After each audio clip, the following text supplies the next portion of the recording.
wadada wa kazi za majumbani wanafahamu kuwa wao ni watoa huduma? Huyu mtu anayetoa huduma ni nani? Tunamzungumzia dada. Kimajukumu au kimkataba ni nani?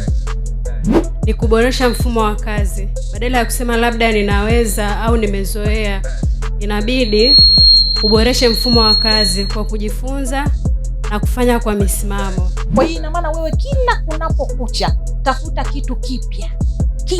Yaani kile kipya sasa ndio kinakutengeneza huyu wa sasa. Yaani mwisho wa siku ni kutambua kwamba mimi kweli hapa ni mtoa huduma.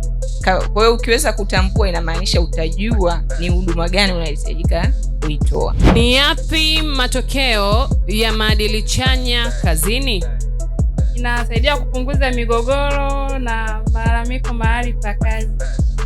Namsikiliza anachonaambia, akinielekeza hepi fanya hiki.